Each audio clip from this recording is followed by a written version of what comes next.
Hello guys, welcome back to another video. Today we are reacting to Minecraft Decoded. How many diamonds exist? The science of Minecraft by the game theorists. So I really don't expect. So in 3, 2, 1, let's react. But I'm not sick. Well, I certainly had. But I'm not sick. Okay. Dear Mojang, hi, it's me, Austin.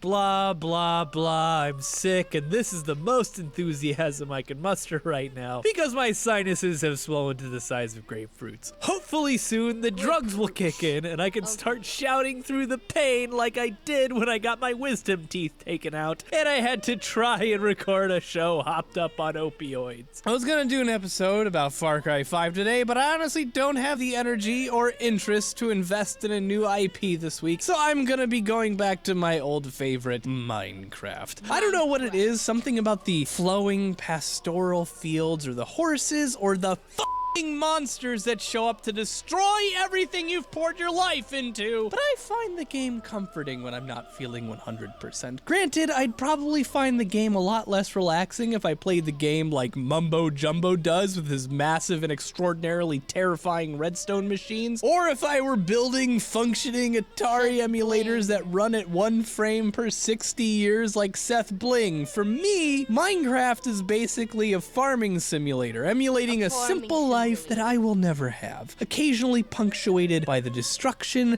of my carefully plotted worlds by some unfeeling, uncaring monstrosity. You know, maybe Minecraft has more in common with Far Cry than I originally thought. Crafting, indiscriminate murder, an antagonist that's a strange amalgamation of various heads of different cults of personality, but in any case, I'm sick, tired, and y'all are always badgering me to get on with the bloody episode already, so here we go! I'm gonna answer this seemingly unanswerable question that nobody asked. How many diamonds are in Minecraft?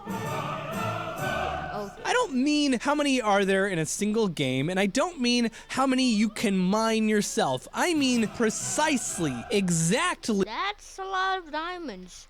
Pretty sure the most diamonds you can get in a diamond vein is 8. How many diamonds are there in the code of Minecraft itself? In every single possible game that could exist in our universe, if you dug them all out, how many would you have? Because believe it or not, there is an answer. And the answer is, well, it's not terrifying per se, but it might be quite literally mind-blowing, and the journey to finding the answer is freaking amazing. But first, before we answer it, we're gonna have to take a look at precisely how Minecraft creates its worlds. Like a diamond. Remember that Well, I guess song? technically we don't have to, but it is pretty fascinating. And honestly, the fact of the matter is that while it seems like there's an infinite number of Minecraft... Okay, that's not actually real. That's not real because you can only see it on Y12, I'm pretty sure, and that's not on Y12. worlds, since they're all created seemingly randomly, this is technically not true. There's a distinctly limited number of Minecraft worlds because they're all built the same way, through math. You see, all apparent randomness in computers isn't truly random, it's mathematical. This is because, well, computers all operate according to extremely rigid rules. At the end of the day, everything a computer does boils down to a series of ones and zeros, ons and offs on a multitude of switches down at your processor, like mine, which at its peak can process 19.8 billion ones or zeros every second, which can get incredibly complex, but by definition, it cannot be random. Otherwise, my entire computer would probably crap its pants. That's the technical explanation. A system that follows strict rules, by definition, cannot be random. In fact, it can be argued on a philosophical level that true randomness doesn't actually exist, since our universe itself follows a strict set of rules. But the sheer complexity of the system makes outcomes unpredictable. As a computer scientist and philosopher I'm a huge fan of, Ray Kurzweil said, "The distinction between predictable and determined is an important one." And this is the basic concept upon which computer-based randomness works, or what's called pseudo-randomness. A computer algorithm that's meant to simulate randomness follows strict rules as everything else does, but for all intents and purposes provides apparently random results. The specifics aren't super important, but the way computers do this is they take what's called a seed, which is a number that determines the starting conditions of the randomness, and then uses that as a launching off point for all of its math. A simple way to visualize it is these 3 rows, where if row 1 is on, row 2 is off, and if row 2 is off, row 3 is on. The seed would determine whether the starting state of row 1 is on or off and work from there. This is a vast oversimplification of how pseudo-randomness works, but it's enough to illustrate that randomness in computers follows these simple rules. And this is how Minecraft builds worlds. Kinda. You can see this for yourself if you go to create a new world and select the customization options. There's even an option to put a seed of your own choosing, and you'll notice if you put the same seed, you'll get the exact same world every single time, down to the placement of the frickin' flowers. This perfectly illustrates how something that's seemingly random is, in fact, not. It just follows a crap ton of complex rules. In fact, Minecraft is even less random than that. It uses a function called Perlin noise instead of true randomness. Perlin noise, or its cousin simplex noise, are heavily used in video games for procedural generation, since these algorithms are capable of using the number that came before it to determine the next result, which lets you create more natural looking patterns. Hilariously, Perlin noise was developed by mathematician and computer scientist Ken Perlin for all things the movie Tron, to make use of limited resources in computer animation for the most gain. It's hard to see the influence in the movie, but the master control program's texture here is almost assuredly created using Perlin noise. So knowing this, and knowing that all the worlds are created within specific rules, we can presume that however many seeds there are will dictate how many unique worlds there are. And thankfully, someone already did this math for us. There's 2 to the 64th power different seeds that can be used to create Minecraft worlds using Perlin noise functions, which means there's over 18 trillion possible Minecraft worlds. So knowing this, all we have to do is figure out the spawn rules for diamonds, and we can get pretty damn close to finding out exactly how many diamonds there are in... Oh, crap. I forgot the custom rules!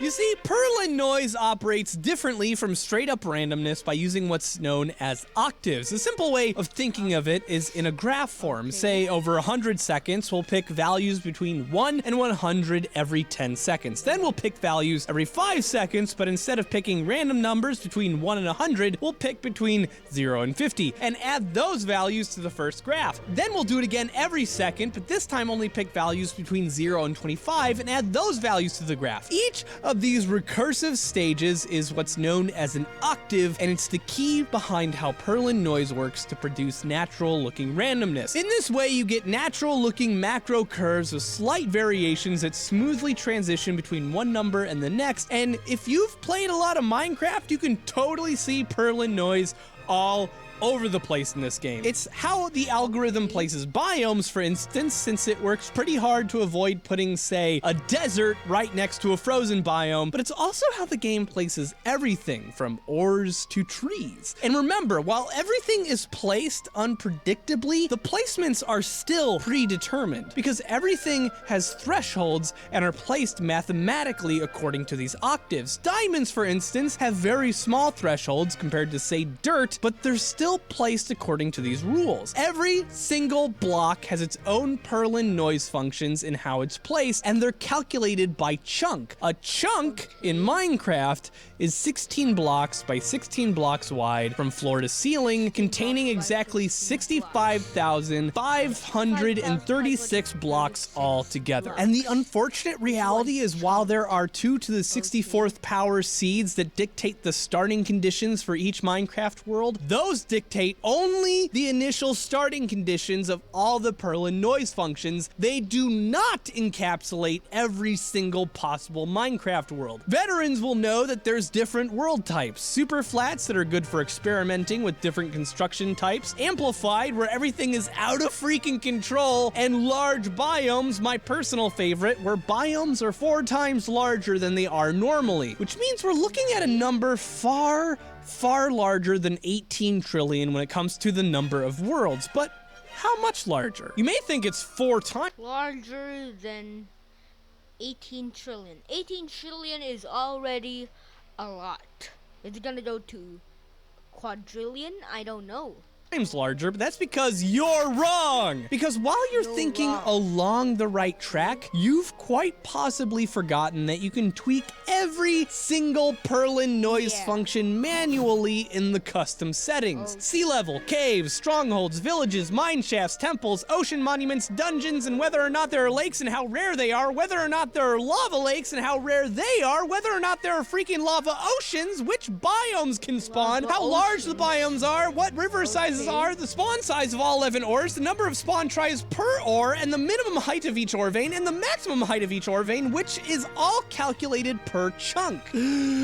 Oh, sweet! The Sudafed is kicking in, which is perfect timing because it's time for the advanced settings, each of which can be tweaked to over 1 billion different settings. The main noise scale, XYZ, depth noise scale, XYZ, depth noise exponent, depth base size, coordinate scale, height stretch, upper limit scale, lower limit scale, biome depth weight, biome depth offset, biome scale width, and biome scale offset. All of these options together mean that for each of the 18 trillion seeds, there's over 1.8 times 10 to the 177th power.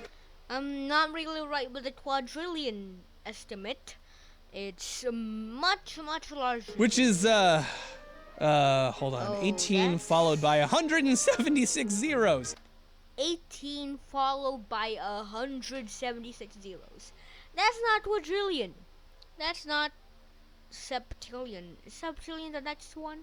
I don't know, but that's way off my quadrillion estimate. That is not a real number. That's how many different world options there are per seed, which means when you take that and multiply it by 18 trillion, you get 3.33377 times 10 to the 196th power number of total possible Minecraft worlds without any mods made to the base game. Holy crap, that is functionally infinite, but it is a hard limit. And believe it or not, using this number, we can figure out exactly how many diamonds are in all of these worlds, and it's actually quite simple.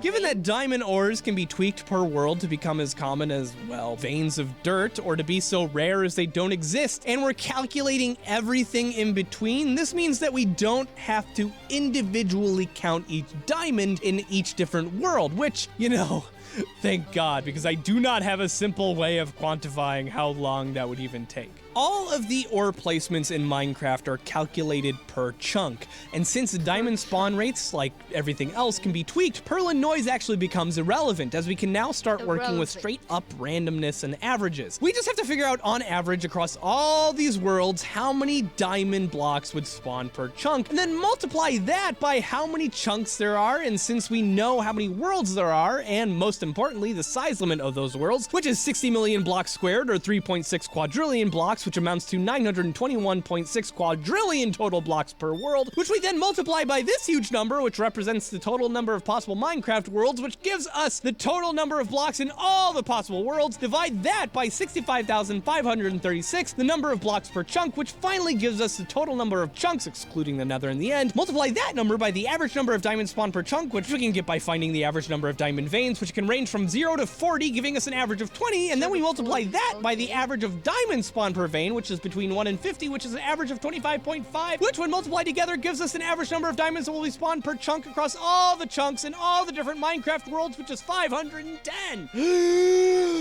Now we just multiply that number by the total number of chunks in all the Minecraft worlds, which gives us at last the total number of Minecraft diamonds which can be mined in the entire universe, which is 2.39094 times 10 to the 212th power, which is 2.39 times 10 to the 203rd power cubic kilometers of diamonds, which would take up a space of 2.8233 times 10 to the 164th power of cubic light years of space, which, like I said, is an absurdly high number. It's several bajillion times larger than the largest estimated size of the universe.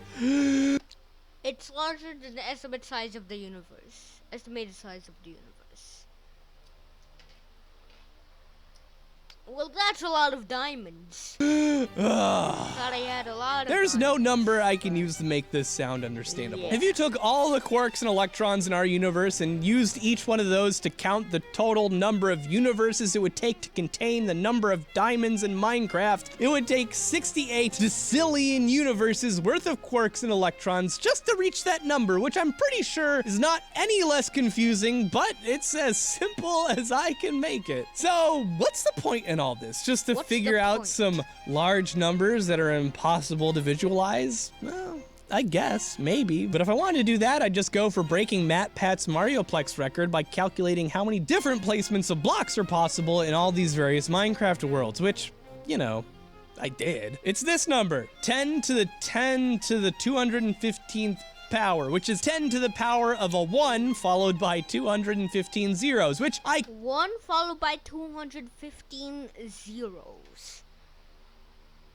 Okay. can show you. I wanted to show you the entire number, but 10 to the power of 10 to the power of 215 can't actually be displayed on anything since it outnumbers the atoms in the universe by a fair amount. And I'm gonna call it a Minecraftplex because why the hell not? But for me, Minecraftplex. personally, tearing apart the numbers and math of Minecraft gave me a new appreciation for the game. For one, the craftsmanship that's gone into tweaking the numbers so that they can reliably make interesting and consistently unique worlds that are fun to play in, that's freaking impressive. It also makes it even more impressive that in spite of the mind-blowing complexity of these interwoven systems, the developers have still pretty consistently introduced new elements to play around with, without the entire thing unraveling at the seams. But I think most importantly, it's made me feel a hell of a lot less guilty for treating the game as a farming simulator. I enjoy the break from complexity and the demands of difficult styles of play.